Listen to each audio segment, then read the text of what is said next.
मेरा नाम श्याम है। मैं एडवोकेट और लीगल एक्टिविस्ट के रूप में झारखंड में फादर स्टैन के साथ एक अंडर ट्रायल रिसर्च पे काम कर रहा था। तो मैं अभी आपको इस पूरे कैंपस और फादर स्टैन की जो कामों का एक दायरा रहा है उसके बारे में मैं बात करूँगा। आइए हम लोग आगे बढ़ते हैं।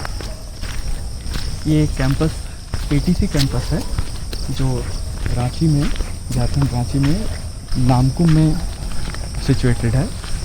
इस कैंपस के कुछ पार्ट के रूप में ये एक प्रेयर के लिए चर्च है।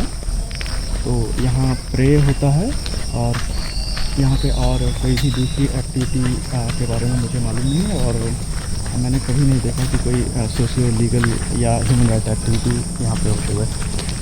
इस कैंपस का और भी जो दूसरा पार्ट है, उस दूसरे पार्ट में सबसे मशहूर जो पार्ट है वो है बगीचा। वो बगीचा जो फादर स्टैन ने एस्टैब्लिश किया हुआ था, वो बगीचा एक्चुअली बगीचा means meeting place of meeting. वो डिफरेंट ऑर्गेनाइजेशन, यूथ्स और ह्यूमन राइट एक्टिविस्ट, इन लोगों के मिलने का एक प्लेस के रूप में उन्होंने बनाया।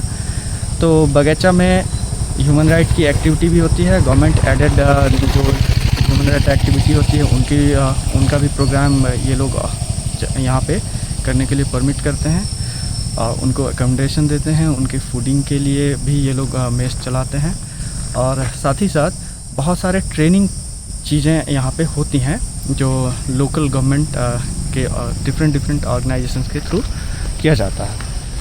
तो ये जो पार्ट है हम लोग देख रहे हैं, तो इसका एक और पार्ट है जो यहाँ पे झारखंड में खास करके रांची के फार्मर्स को ट्रेन करने के लिए बनाया गया था।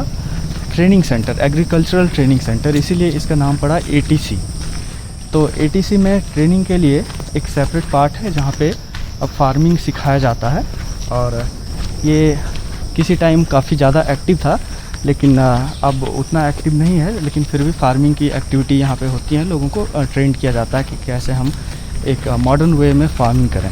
ट्रेनिंग यहाँ की जेसुइट सोसाइटी के थ्रू जो ये बना हुआ है ATC, उसके एडमिनिस्ट्रेशन की तरफ से करवाया जाता है। गवर्नमेंट के द्वारा जो लोग टाइम टू टाइम यहाँ पे भेजे जाते हैं या ये इन सोसाइटी के थ्रू जो बुलाया जाता है लोगों को, वो लोग ट्रेन कराते हैं। और बड़ा सा फार्मिंग एरिया है यहाँ पे।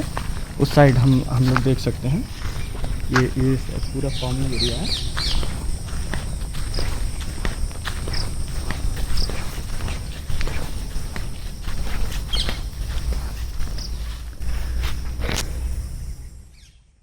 ये आप जो भी देख रहे हैं ये फार्मिंग एरिया है।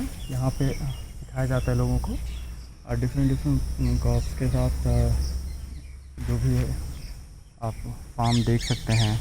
मक्का और दूसरे लोकल ट्रेडिशनल फसल्स को ये लोग उपजाने के लिए कल्टीवेशन में और कौन कौन सा टूल्स है, टूल्स को कैसे रखना है, उसका मेंटेनेंस कैसे करना है, ये सब।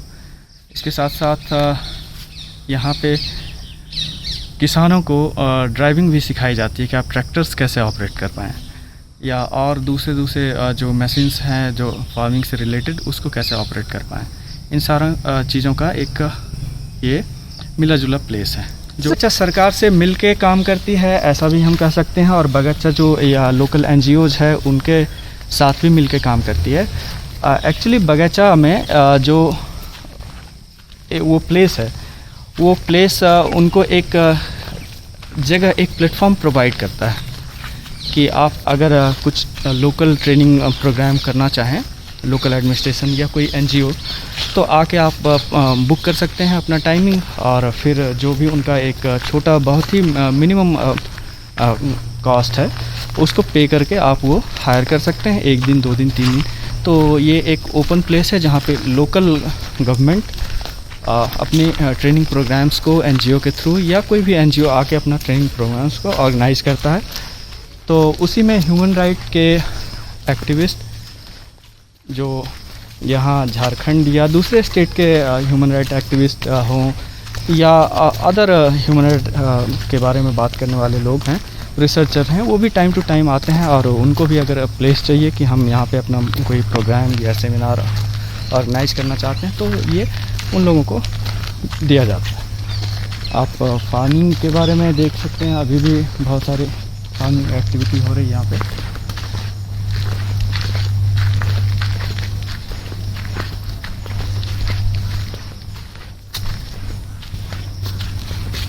आप देख सकते हैं केला लगा हुआ है, नई फसल लगाने के लिए ज़मीन बनाया जा रहा है। ये पूरा कैंपस एटीसी कैंपस के रूप में फेमस है, और बगीचा इस कैंपस का एक पार्ट है। ओके,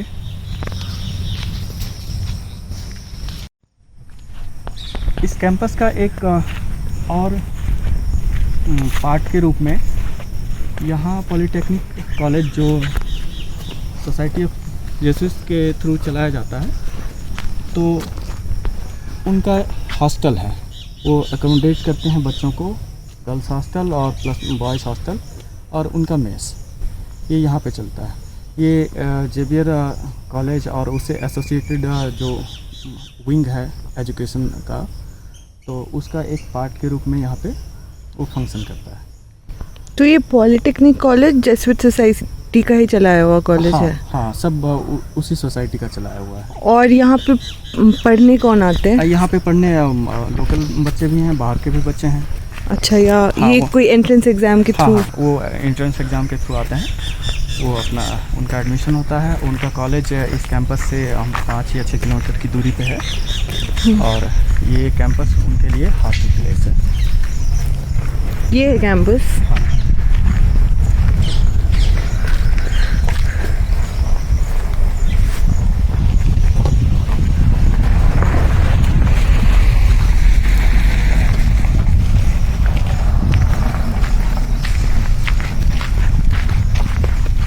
ये प्लेग्राउंड है उन बच्चों के लिए, यहाँ पे वो खेलते हैं, जो उनकी फिजिकल एक्टिविटी होती है।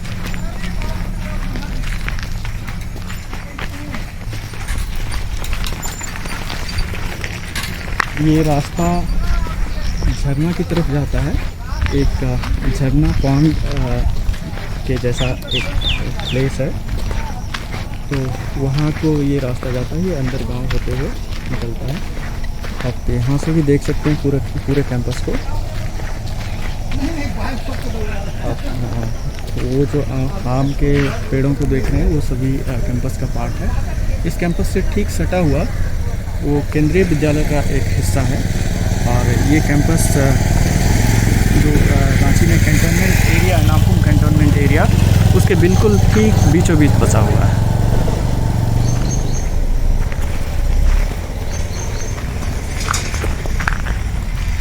जोहार। पैर सब घुसता है।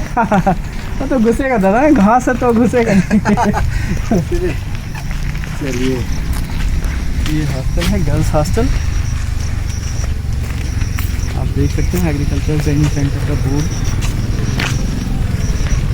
फादर स्टैन ने स्टार्ट किया था। ये उनका इनिशिएटिव था, अपने सोसाइटी के मेंबर्स के कॉपरेशन से उन्होंने स्टार्ट किया था। आप यहाँ के जो बगीचा के ऑफिस बेयरर्स हैं उनसे ये हिस्ट्री ले सकते हैं। मैं जो भी जान रहा हूँ इस कैंपस के बारे में, मैं अपने उस रिसर्च टीम के साथ जितना भी टाइम बिताया यहाँ पे, मैं उसी के दौरान इन सारी चीज़ों को मैं जाना है। मेरा यहाँ पे काम करने का जो टाइमिंग था वो मैं 2015 मार्च से स्टार्ट होता है, और 15 मार्च से 2018 एंड तक मैं यहाँ पे आया जाया करता था, और फिर मैं उस रिसर्च में एक रिसर्चर के रूप में काम कर रहा था। तो आपका एक्सपीरियंस कैसा था? मेरा एक्सपीरियंस यहाँ पे काफ़ी अच्छा रहा। मैं यहाँ पे लोकल ह्यूमन राइट्स एक्टिविस्ट के साथ साथ जो अन्य दूसरे कामों पे लगे हुए हैं लोग, उनके साथ भी यहाँ पे मेरा परिचय हुआ। उन कामों में कोई मेडिकल के टीम के साथ काम कर रहा है, या कोई स्कूल ड्रॉप आउट बच्चों के साथ काम कर रहा है। मतलब एक मिलीजुली एक्टिविटी थी यहाँ पे। और जो एक बगीचा के बारे में कहा जा रहा है कि बगीचा एक पॉलिटिकल एक्टिविटी का सेंटर था, ऐसा तो मैंने कभी नहीं देखा कि बगैचा एक पॉलिटिकल एक्टिविटी का सेंटर हो या यहाँ से कोई भी अच्छा, ये पॉलिटिकल एक्टिविटी का मतलब क्या है? ये पॉलिटिकल एक्टिविटी की मतलब है जैसे जो फादर स्टैन के ऊपर जो एलिगेशन लगाया गया, उस एलिगेशन में ये कहा गया कि फादर स्टैन एक माओइस्ट सिंपथाइज़र या माओइस्ट स्लीपर सेल के लीडर हैं और वो पूरे अन्य दूसरे जगह के लोगों के साथ कोऑर्डिनेट करते हुए एक क्राइम को वो कंस्पायर कर रहे थे। तो ये एलिगेशन है। तो मेनली ये एक पॉलिटिकल एक्टिविटी को ही दिखा रहा है कि आप जो मेन स्ट्रीम पॉलिटिक्स है उसके अगेंस्ट आप left wing, extreme left wing politics को आप यहाँ पे प्रमोट कर रहे हैं।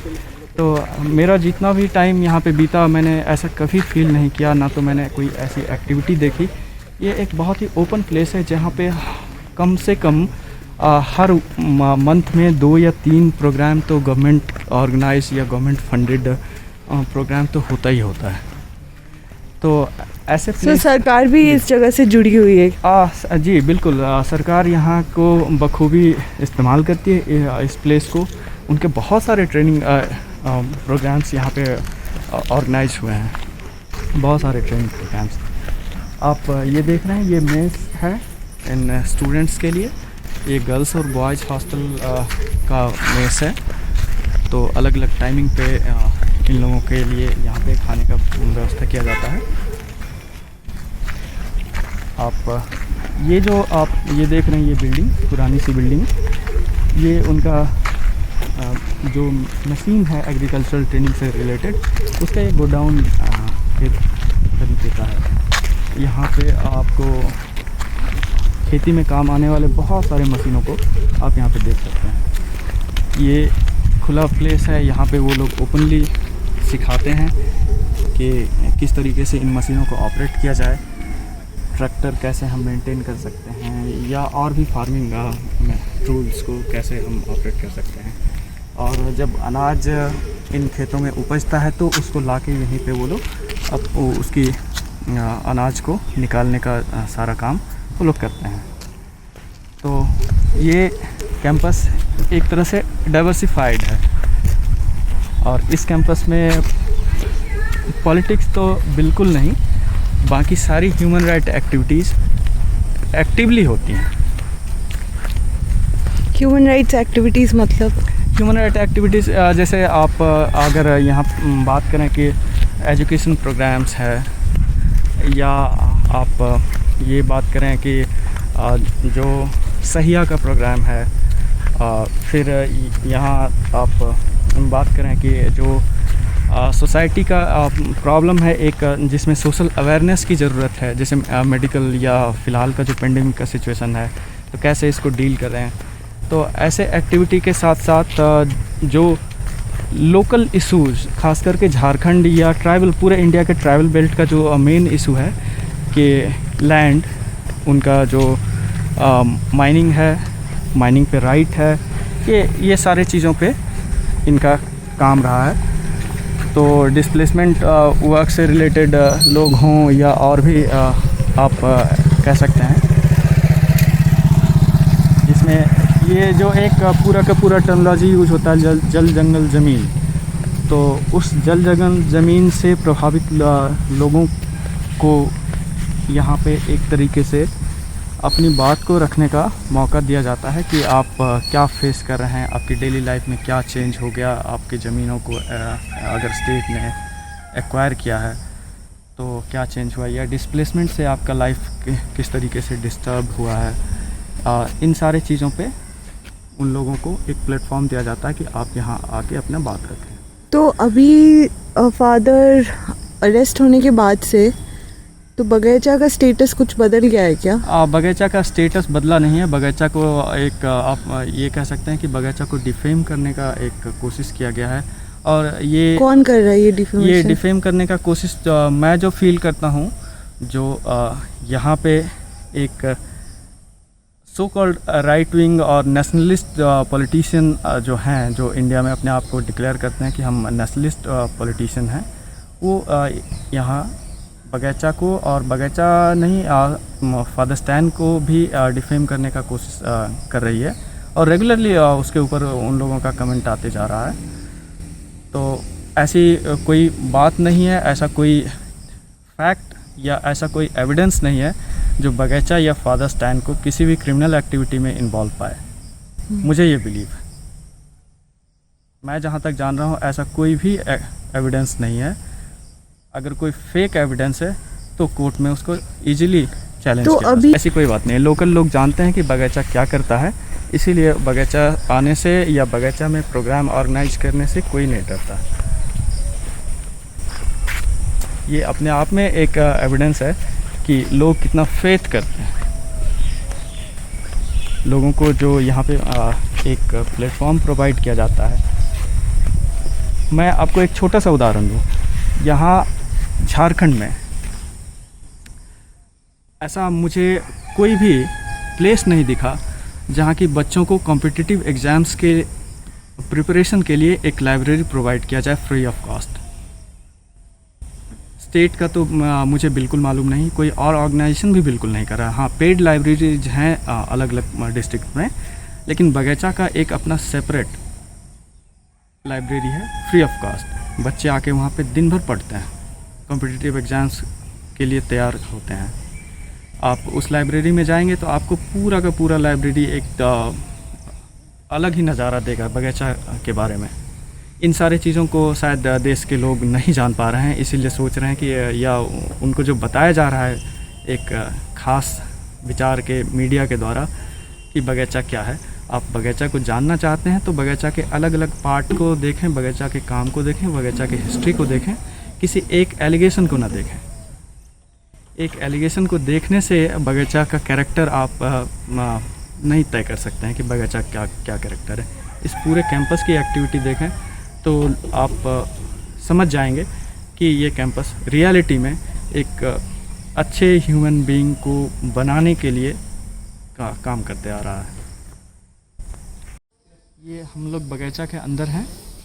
आप जिस बिल्डिंग को देख रहे हैं वो building office, library, documentation room और प्लस जो ऑफिस बेयरर्स हैं यहाँ उनका रेजिडेंस है। ये ओपन ऑडिटोरियम आप मेरे लेफ़्ट साइड देख रहे हैं, ये mess conference hall. Ground floor पे मेस है और फर्स्ट फ्लोर पे कॉन्फ्रेंस हॉल है। आप ये देख रहे हैं तो जो अपने प्रोग्राम के लिए यहाँ पे आते हैं उनके रहने के लिए ये डॉर्मेट्री है, नीचे मेल लोगों के लिए और ऊपर फीमेल के लिए। ये कैंपस बगैचा के अंदर का आपको ये तस्वीर है। रियल मायने में ये एक आत्मनिर्भर सेंटर है। मैं अगर इस वर्ड को यूज़ करूं जो हाल फिलहाल मशहूर किया गया है, ये रियल मायने में एक आत्मनिर्भर सेंटर है। इस सेंटर को एक बार बनाने के बाद मेरी जानकारी में बाहर से किसी तरीके के किसी ऐड की कोई ज़रूरत नहीं है। जो प्रोग्राम ऑर्गेनाइज करते हैं वो यहाँ पे कॉस्ट बेयर करते हैं और उनके खर्चे से ही ये पूरा का पूरा सेंटर चलता है। कोई भी प्रोग्राम अगर ऑर्गेनाइज किया तो उनका एक फिक्स्ड रेट है, तो उस रेट से जो भी प्रॉफिट होता है उसी से ये रन करता है।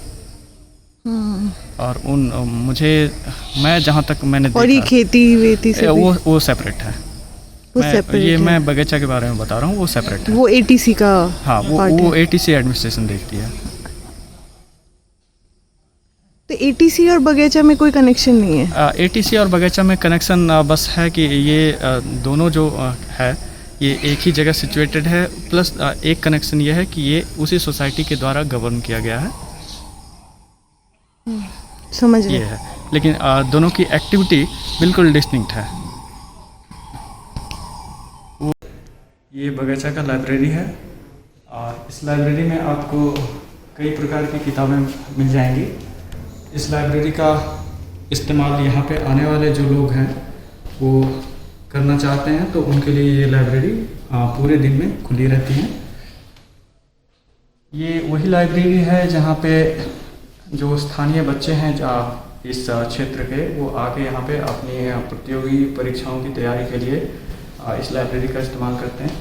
इस लाइब्रेरी में आपको सामाजिक किताबों से लेके कानून की किताबों को भी देखने का अवसर मिल जाएगा। आप देख सकते हैं इतिहास की किताबें भी मिलेंगी, स्थानीय इतिहास का भी आपको यहाँ पे बहुत सारी किताबें मिल जाएंगी।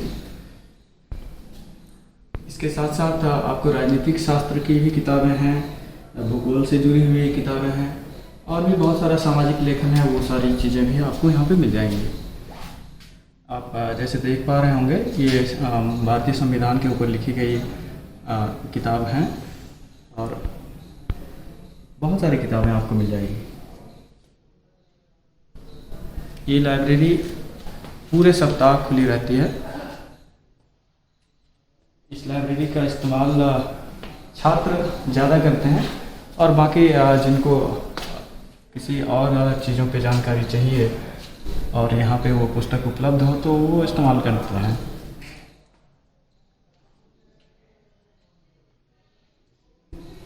ठीक है। डॉक्यूमेंटेशन रूम है बगीचा का। मुख्य रूप से ये उन दस्तावेजों का एक संग्रह है जो यहाँ के स्थानीय अखबारों में छपती हैं, रोज़मर्रा की घटनाएं, और उन घटनाओं को, उनके प्रकाशन को या एक तरीके से यहाँ पे संग्रह किया जाता है। आप इसमें देख सकते हैं अलग अलग विषयों पे ये संग्रह किया हुआ है, पेपर कटिंग्स है। जैसे ये सेल्फ रूल पंचायती राज से संबंधित है, अंडर ट्रायल के बारे में जो भी अखबारों में छपा है उसके बारे में है, कानून के बारे में है, महिला और बच्चों के बारे में है। ठीक ऐसे ही आतंक के बारे में जो भी खबरें स्थानीय अखबार में छपी हैं उनका ये डॉक्यूमेंटेशन है। तो ऐसे बहुत सारे विषयों पे डॉक्यूमेंटेशन है जो कि day to day paper publication का एक कलेक्शन है, कटिंग कलेक्शन है। ये डॉक्यूमेंटेशन करने का कारण क्या है? फादर स्टैन और बगीचा ने डॉक्यूमेंटेशन इसलिए किया था क्योंकि फादर स्टैन खुद भी एक सोशल साइंटिस्ट रहे हैं, तो उनका समाज को जानने और समझने का सबसे अच्छा साधन उनकी बारे में जो भी अखबारों में खबरें आती हैं वो उन खबरों का एक संग्रह है। उन्हीं से वो जान पाए कि बहुत सारे आदिवासी और गैर आदिवासी झारखंड में लंबे समय तक जेल में वो विचाराधीन कैदी के रूप में बंद हैं और इन्हीं सारे दस्तावेजों के आधार पे वो विभिन्न सामाजिक मुद्दों पर अपना लेखन और जनता के बीच अपनी आवाज़ उठाया करते थे। और यहाँ पे लोग रिसर्च भी करने आते हैं। हाँ, इन सारी चीज़ों पे रिसर्च भी करने आते हैं।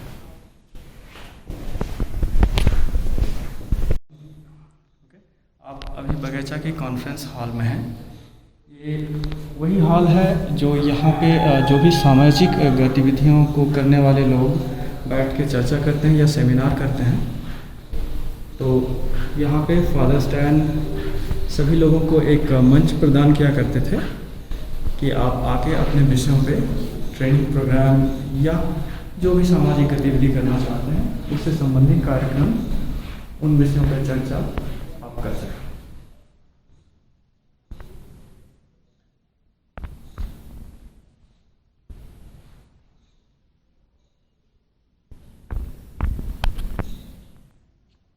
ये फादर स्टैन का निजी कमरा है।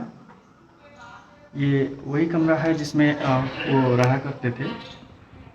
फ़िलहाल इस कमरे में उनकी यादें और उनकी अस्थियों से प्राप्त मिट्टी को लाके रखा गया है। आप देख सकते हैं। इनकी धार्मिक मान्यता के हिसाब से जिस तरीके से अंत्येष्टि के बाद, फ्यूनरल के बाद जो अस्थियां या मिट्टी लाई जाती हैं और एक मेमोरी के रूप में रखी जाती हैं, वो इनके कमरे में रखी हुई हैं। ये उनका निजी कमरा है, निजी बेड है।